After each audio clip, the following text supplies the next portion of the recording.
Hello guys, welcome back to another episode. For this video ay papasyal ko kayo sa Home Depot.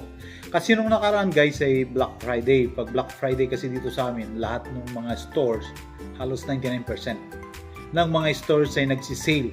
At check natin kasi bibili rin ako ng tools kung marami silang tools na sinisale ngayon sa ngayon. Kasi mostly kasi pag Black Friday, nagsisale sila ng 35%, something like that. Okay guys, umpisa na natin. Pasyal ko kayo sa Home Depot at bibili na rin ako ng tools na kailangan ko sa trabaho. Okay guys, let's go! Ito guys yung Milwaukee nila. Bali Black Friday sale ngayon. Ito. Pero hindi masyado silang nag-sale. Kasi yung Milwaukee kasi one of the top brand. Walang sale. Tapos yung sa section na ito, yan yung mga drill nila.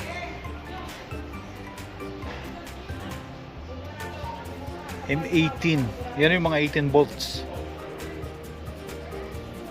Tapos dito naman sa kabila M12, ito yung mga 12 volts battery operated na mga tools yan. Pero magaganda. Yan naman yung sa 18. Tapos ganoon din dito sa DeWalt, hindi masyado sila nag-sale. Yan. Mga tools nila. Mostly naman sa DeWalt 20 volts. Tapos bumili ako ng ito. Substituting saw na 20 volts. Yan, kailangan ko kasi sa trabaho. Yan mostly yung ginagamit namin sa pagkakat ng drywall na especially 5/8. Yan.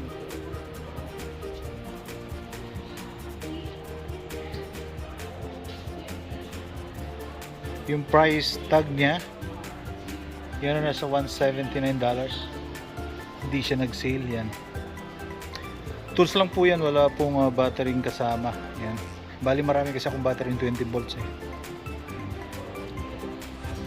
Yan si DeWalt. Dito sa rigid ganun din, hindi rin nag-sales. Lalong lalo na dito sa Makita. Yan Makita talaga, medyo mahal.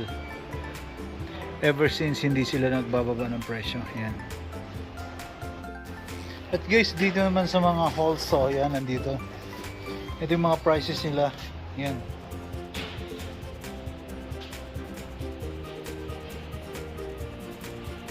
Yan yung kit pang carbide teeth. Yan, maganda sa mga steel doors, pambutas. Yan.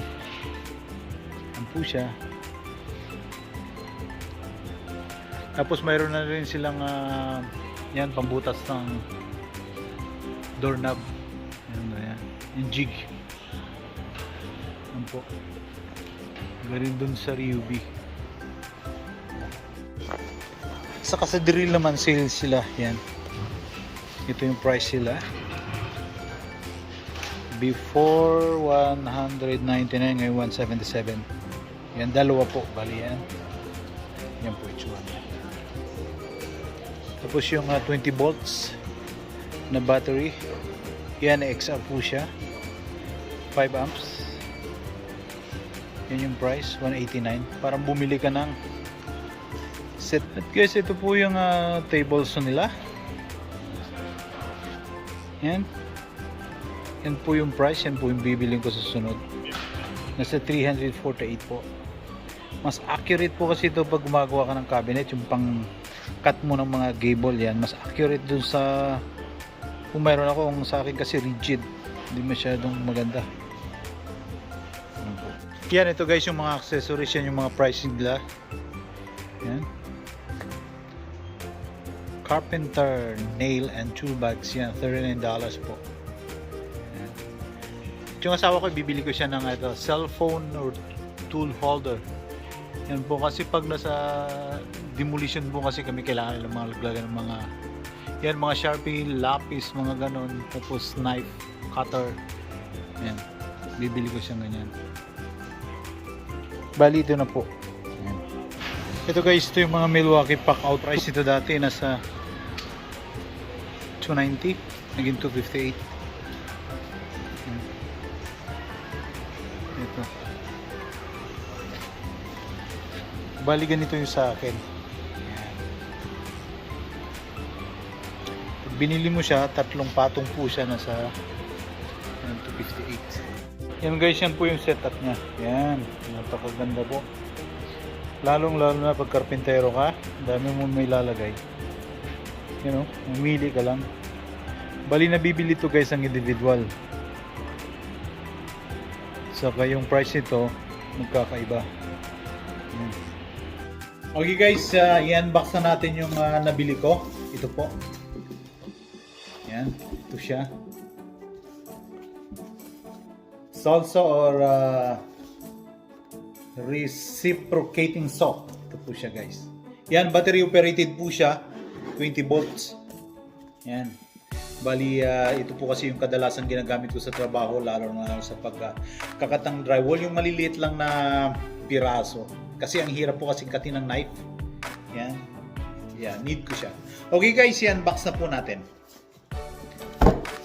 Yan guys, bali nga pala ito. Bali tools lang siya, walang kasamang battery. Yan. 170, I think $79. Canadian.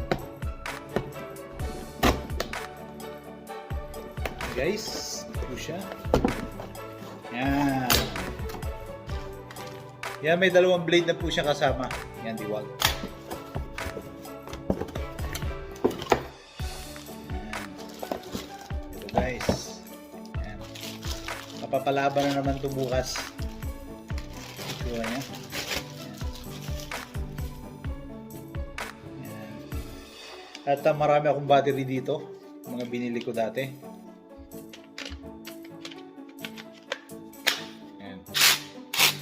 Yan. Gana na siya guys. May ilaw pa. Ito po siya. Napakahandi niya guys. Napakaganto.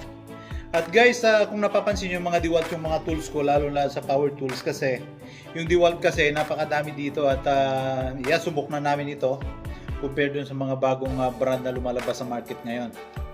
Yan guys. Ito try nating lagyan ng blade. Ito yung blade niya. Yeah, bali yung paglagay lang ng blade nito, bali for safety purposes po, tanggalin po muna natin yung battery. Bago ilagay natin yung blade, kasi baka mapindot natin yung switch. Yan, ito lang iniikot lang yan, ganyan. Ito siya. Iikot-ikot yan. Tapos, pasok natin. Tapos i-release. Maglalak na po yan, yan yung matatanggal. Bago natin lagay yung battery. Yan. Yan na po. Guys, hanggang dito na lang po yung video natin. Maraming salamat po sa panonood. At kung bago ka pala po sa channel na ito, please do subscribe, like and share. At pakit na rin po yung notification bell para updated po ka sa mga videos na aking upload. Maraming salamat po. See you to my next video. Bye-bye!